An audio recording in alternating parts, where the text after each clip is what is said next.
Yo, what's going on, everybody? So Boruto chapter 38 is done and in the books, and yo, God, dog, can we get a moment of silence for Naruto, man? Can we get a moment of silence for the 7th Hokage? Oh my God. I apologize to anime-only viewers, right? I apologize. I try to give the spoiler warning, but I'm just so excited right now. I'm so hyped. I'm so excited right now, man. So if you're not reading the Boruto manga, I highly recommend that you get on the manga, because the manga is beyond flames right now. It's beyond Amaterasu flames. So if you're trying to get into the manga, I recommend checking out some of the links I have down in the description box. It allows you to read the Boruto manga and do so in a way that does effectively support the channel. So with that being said, if you're still here, I'm assuming you're okay with spoilers. Man, oh man, did this chapter give us everything we were waiting for, and I can already tell from reading the chapter that this is gonna trigger some people. The fact that Naruto and Sasuke got completely manhandled. Like, they didn't just get washed, like they got Dark Tournament Yusuke versus Toguro before Yusuke gets his power up level washed, where they're just getting kicked all over the place, man. Like, Jigen is on some next level stuff. Like,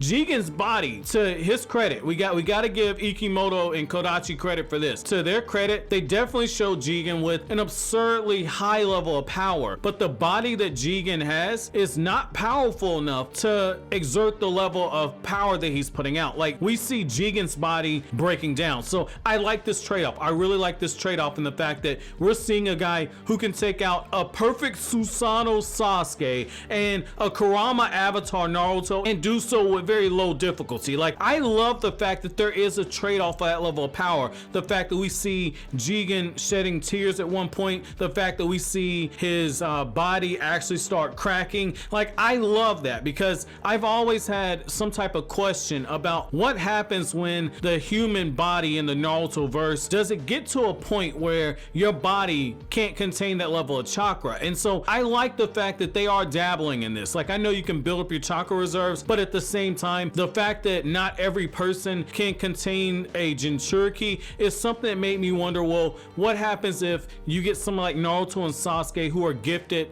this extra power by the Sage of Six Paths? Can it get to a point where their body can't handle it? Well, we see the flip side of that, where another Sasuke has given power, but in this case, he's essentially inside of Jigen, and Jigen's body cannot contain it. So I love that you see just the flip side of that. Whereas Naruto and Sasuke could handle the power that the Sage of Six Paths gave them, Jigen, when blessed with this power, his body is breaking down. All the more reason why Kawaki is being prepped as the next vessel. So I really love that. I really love that idea. This also sets up something that I've talked about in other chapter reviews, the fact that Momoshiki could very well end up taking back over Boruto's body, or in the very least be working in sync with them. Because if what we can get from this chapter is correct,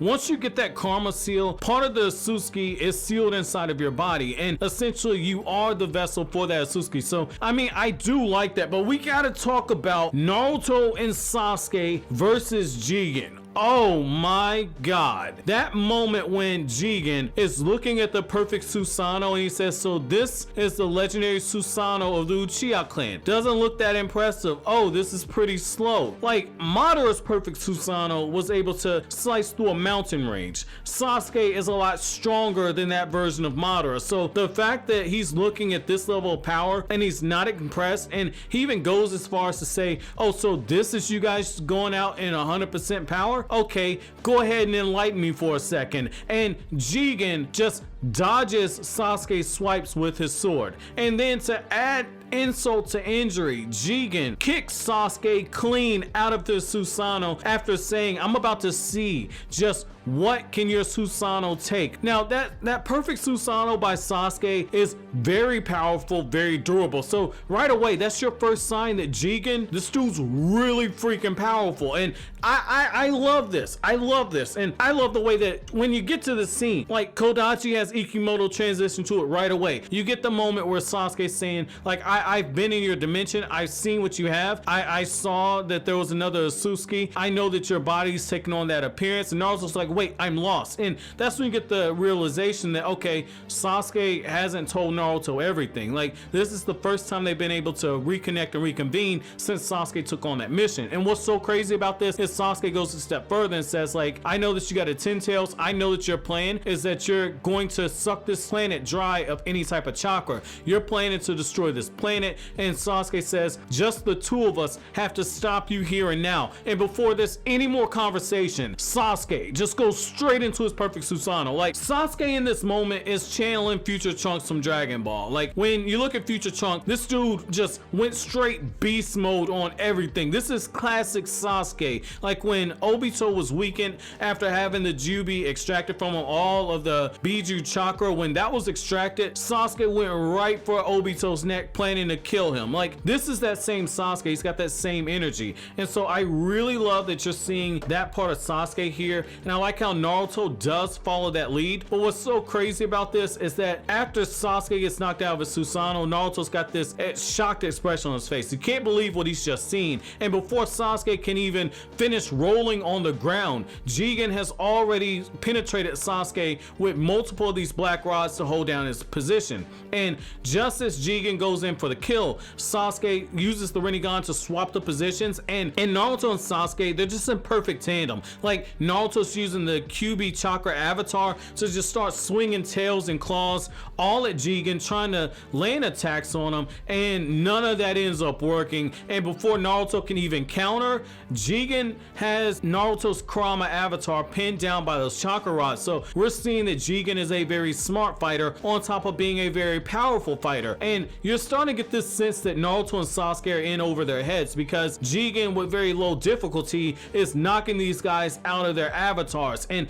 Naruto and Sasuke's avatars are extremely durable. So the level of force that he's generating, it makes sense that his body was breaking down. And so what I really like about this next moment is that Naruto, he has his Rasengan and he's planning to try and get the drop on Jigen. Jigen just tanks this dude's Rasengan, catches it in his bare hand. But before there can be any type of explosion, Sasuke switches places with him, and without any type of hesitation, Sasuke has his sword drawn and he's planning to just cut this dude's head off. Like, this is the Sasuke Uchiha I like. Like I've said before, 5 Kage Sasuke is my favorite version of Sasuke. This adult version of Sasuke is closing in on taking that spot, because Sasuke ain't holding nothing back. Sasuke's going 100%, and what I like is the fact that he almost chops Jigen's head off. He almost does it, but Jigen displays the ability to have those chakra rods shoot out of his neck to catch Sasuke's sword, and before Sasuke can even counter, Jigen kicks this dude clean across the battlefield. Again, we're seeing some really great action here. We're seeing something that in the Naruto franchise, we haven't got fights like this. Like, I'm gonna explain to you what I mean by that. So in Naruto, a lot of the battles, they were very strategic, but we didn't just have absolute slaughters. Like, we had Madara versus the 5 Kage. You saw every now and then you get glimpses of what Madara was doing to the 5 Kage. You get a few flashy attacks, but in this chapter, you're seeing Jigen just completely elbow Naruto in the stomach. Naruto bending over in pain. You're seeing chakra rods just being slammed in these dudes. You're seeing fists being caught. I was halfway expecting to see Jigen just grab one of these dudes up by their hair. Like, we're getting some straight 1990s some early 1990s, and we're getting some late 80s shonen battle tropes. Like, I love this right here. You can see in these panels, you can see the Dragon Ball influence that Ikimoto had. This is not your typical Naruto type of fighting. This is more in line with what you saw in the Dragon Ball manga. So I really like that. I really like what you're seeing here. This is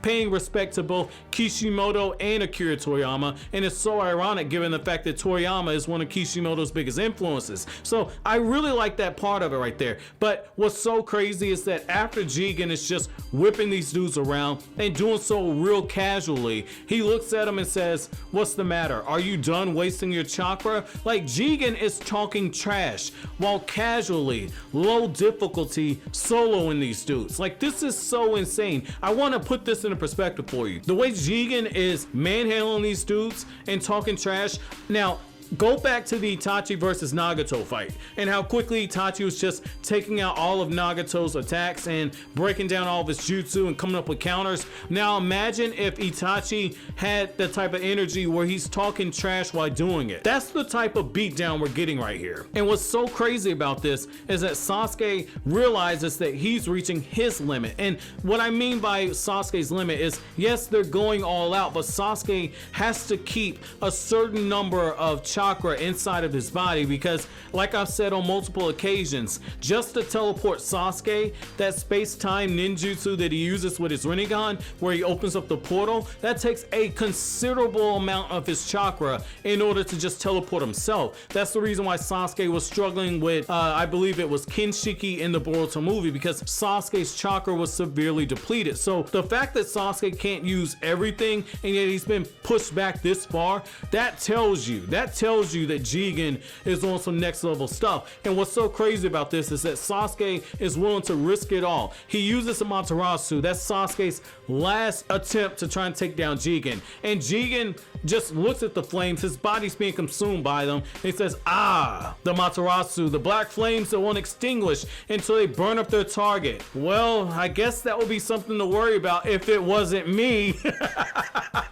Yo, Jigen is a troll, man. Jigen is a troll. He's like, yo, this will work on anyone else, but I ain't anybody else, baby. Like, I love Jigen, man. I love Jigen. God dog, man. Jigen, outside of that just completely magnificent design he's got, Jigen is just doing the utmost when it comes to just trash talk. And what's so crazy is that Sasuke acknowledges, I'm at my limit. I can't use any more attacks because I won't be able to use space-time ninjutsu to escape. And what's so crazy is Jigen looks at it and he's like, okay, you guys will reach your limits. I like that face that both of you guys are making. Like, you can tell Jigen at this point, after absorbing the Amaterasu, you can tell now that he's starting to reach his limit as well, because all of a sudden he starts wincing in pain, and you get this internal monologue, and it's actually the other Sasuke, Ishiki, who is inside of Jigen's body, and I'll touch on him in a second. But you see Jigen's body start to break down, and Naruto and Sasuke are aware of it, but Ishiki Sasuke is controlling Jigen's internal monologue, and he says, looks like I'm at my limit too. Jigen's body, not his body, but Jigen's body can't keep pace with the power, and he says, I really do need Kawaki. I need the other vessel. And what's so crazy about it is the fact that this chapter also sets up the fact that Boruto is at risk as well. So I mean, I like this right here. I like this because in this chapter, not only did we get some 80s and 90s battles shown in throwbacks, but we also got a throwback to the second part of the Naruto story. So when you had the Katsuki hunting down Naruto, now Boruto's being hunted, like father, like son. That's so crazy. 3 generations of Uzumaki, from Kushina to Naruto to Boruto, are all being hunted down, and it's because they have an external power that is sealed inside of them. So I mean, I like what you're seeing here. I like what you're seeing here. And what's so crazy also is Jigen, he understands that he's quickly reaching his limits, and instead of allowing the fight to drag out any further, Jigen says, okay, that was a lot of fun. Thank you for showing me your power. And in line with being the most polite shonen villain that we've seen in the Naruto franchise, you know, it's the same guy that looked at Naruto and said, forgive me, Hokage Naruto, I stepped inside of your house of residence without taking off my shoes. Now he's thanking them for allowing him to whip their asses, and Jigen proceeds to shove several of his black rods deep inside, penetrating Naruto and Sasuke at the same time. And you can just see it, like they essentially missed vital points, and I like that. But I also like how one of those rods goes right through Sasuke's leg, and because Sasuke, his fighting style, Naruto's more of a brawler, Sasuke is more strategic, Sasuke uses a lot more speed-based stuff. So I like what you see there. I like that Jigen made that observation. And as they're being stabbed, right, Sasuke says this amount of damage is seriously bad, and you can tell Sasuke, it looks like Sasuke's about to black out. Like, in particular, after Sasuke has that thought,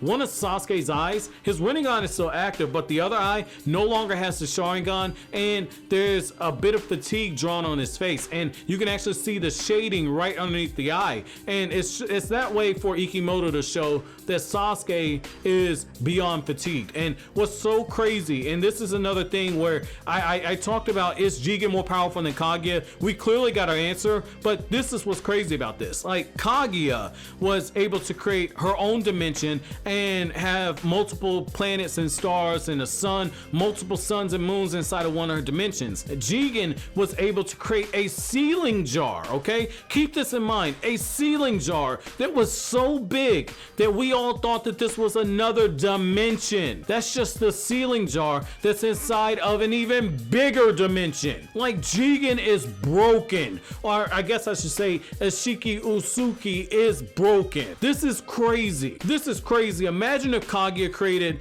a sealing jar that was as big as one of her universes, and then she created another universe on top of that. Like, this, you know, to borrow something from the big homie Nux, this is the ultimate flex right here. Like, when Nux does his greatest flexes in anime, he needs to make an exception, talk about the Boruto manga chapter when it comes to this. Now, the other thing, right? Jigen is looking at Sasuke, and he then turns his attention to Naruto, and he says, Naruto Uzumaki, with that nine tails inside of you, I understand it's gonna take too much time and energy in order to kill both of you. So I'm just gonna seal you away. And basically, it makes you wonder, okay, has Naruto been trapped inside of here during the 3 years that are still left between between Kawaki attacking Konoha? Because we don't know whether or not that's Kawaki or not. It's likely Kawaki, but we don't know. But Kawaki attacking Konoha, and that moment there, now everything's lining up. Why Kawaki tells Boruto, I'll send you our sent the 7th. If that's actually Jigen inside of Kawaki's body, we got our answer. We got our answer. We're seeing a worst case scenario for Boruto now, because Naruto was able to essentially hang in there and Sasuke was able to overcome Orochimaru, but Naruto lived with that fear of having a friend, having a comrade, have his body being taken by the main villain. Well, in this case, Jigen might very well have taken on Kawaki's body, because Jigen's body is breaking down. And so if Kawaki is that next vessel and there's only 2 people with karma outside of Jigen, all of a sudden it's very real that Kawaki has been taken over. And what I like about this is that Jigen is taunting Sasuke. He says, you don't look so good. You know, if this was the Infinity War snap, Sasuke's at that point where Peter Parker was when he says, Mr. Stark, I don't feel so good. And what's so crazy is that Jigen says, you could save yourself. I'll even let you save yourself. I'll let you escape. But if you do so, you gotta leave the 7th Hokage behind. And what I love about that is that before he can taunt Sasuke even further, Naruto starts weaving hand signs with a shadow clone jutsu, and he sends out a team of shadow clones to attack Jigen with the very last of Naruto's chakra. And Naruto tells Sasuke, he says, get out of here, Sasuke. You're the intelligent one. You're the smart one. We can't come up with a counter plan. I'm paraphrasing what Naruto says, but he says, we can't come up with a counter plan to stop this dude. You need to get out of here and save yourself so we can come up with to stop him. And all these what ifs that I've done, one I've wanted to do for a very long time that I actually did on my original channel, but it was so damn bad, it was horrible quality, was what if Tsunade went with Jiraiya to the Hidden Rain Village? We're seeing the same situation here, because in this scenario, you're essentially seeing the Hokage realize that for the sake of the village, I need to ensure that somebody gets out here with this information, even if it costs me my life. And Naruto, as his shadow clones are being beaten out of existence, Sasuke gets the okay from Naruto. It's okay. I won't die so easy. Trust in me, Sasuke. Get the hell out of here. And Sasuke is able to teleport himself back to Sakura. And I love that because, again, in the Sasuke Retsuden novel, you know, Sasuke was able to see Sakura's chakra ring, and he was able to save Sakura in that. Now, that doesn't mean that necessarily Sasuke can use it to track her. That's how I interpreted it. But Sasuke was able to track his way to Sakura and teleport himself to the very same person who would be be able to heal him. And Sasuke at this point, he's about to black out. He's about to black out from the level of pain that he's in. And he says, Naruto, don't you die. And what I love about this is the fact that Naruto is saying, okay, you can track Kawaki with the karma, but you can't track Sasuke. And as Naruto is talking trash, saying, you can't bother sealing me away, and you don't have the strength to kill me outright, Kurama steps in and tells Naruto, you should shut the hell up right now. Like, you need to stop talking. You talk way too much. Don't give this dude an excuse to slaughter you. And what's so crazy about that is that Kurama is talking sense into Naruto, and Jigen says, it looks like that pet that you keep inside of you is actually the smarter one of you two. And Jigen then continues to push Naruto's buttons, and he tells Naruto, he says, so how's the other karma coming along? I know Boruto Uzumaki has it. It's a shame that your son wasn't there. And Naruto just gets riled up, and he's like, you stay away from Boruto, you bastard. And what ends up happening is that Jigen says, I'm gonna leave you here to die. And if you're still alive, I'll come back and kill you. And Naruto says, nah, I want all the smoke. You keep that same energy, because when I get out of here, I'm gonna kill you. I'm gonna kick your ass. And what's so crazy about that is the fact that Naruto has something else to live for now. Naruto's Hokage, he has to live for the village. But before Hokage, he also has his oldest child.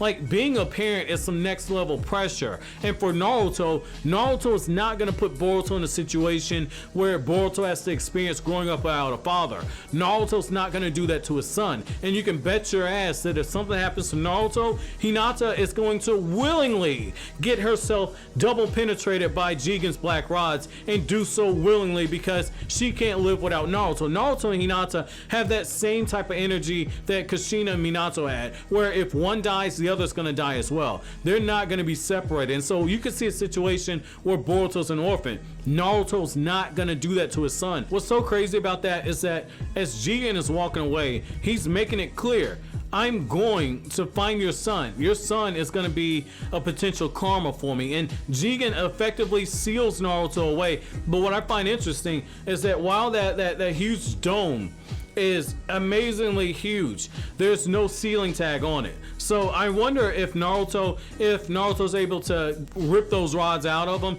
and recover his chakra, if Naruto's gonna be able to bust his way out, because that thing is big enough to be its own damn universe. So I think that this is interesting.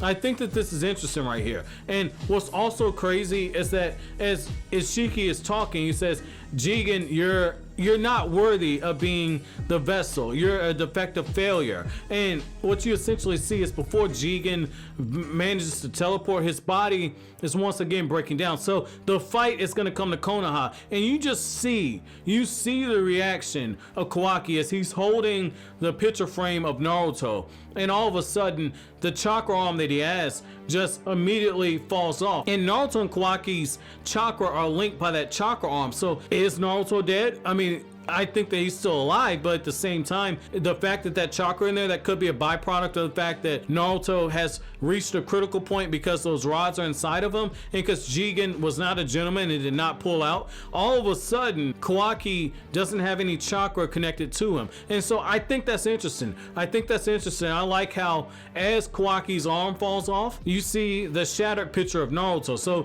if you go by anime tropes, typically when you see that, somebody's passed away. I don't think Naruto's dead. I think that's misdirection, but I love that that's the last panel of this chapter. But my chapter question to you guys is, what do you think about sealing jutsu being reintroduced into the Naruto series? Because this is essentially what's happened, and I want to address this for a second. So I know a lot of people are going to be very upset over the fact that Jigen was able to essentially seal Naruto away, but I think you guys are forgetting just how overpowered sealing jutsu is. Like, when Naruto and Sasuke beat Kaguya, they sealed her away, and they used a very overpowered sealing jutsu. My boy Cycles has a really good video breaking down that sealing jutsu that they use, but essentially basically it drains the target's chakra to absolute zero, and when you reach absolute zero, you're dead. There's no ifs and buts about it. You are dead. That's why Kaguya had to be revived. She had to be brought back to life. And so what I like about this is that we're seeing yet another sealing jutsu. The fact that Hashirama and the Uzumaki clan were able to have all these overpowered seals, and the fact that Minato knew some of these seals, I think that this opens up the door. If Naruto's going to be trapped here, Boruto's got to learn those sealing jutsu. They're bringing back sealing jutsu in this series, and I absolutely love it, because I said before on Kryptonian saying I did a video on the wasted potential of the Uzumaki clan. I said that's the biggest wasted potential based off of their sealing jutsu having been so feared that the Uzumaki were hunted down and their village was just essentially eradicated. It took multiple nations teaming up to knock them out, and so I like that sealing jutsu is back. But as always, guys, if you like anything I had to say, don't forget to comment, rate, subscribe, and share. Thank you so much for watching all the way to the end. Have an awesome day, guys.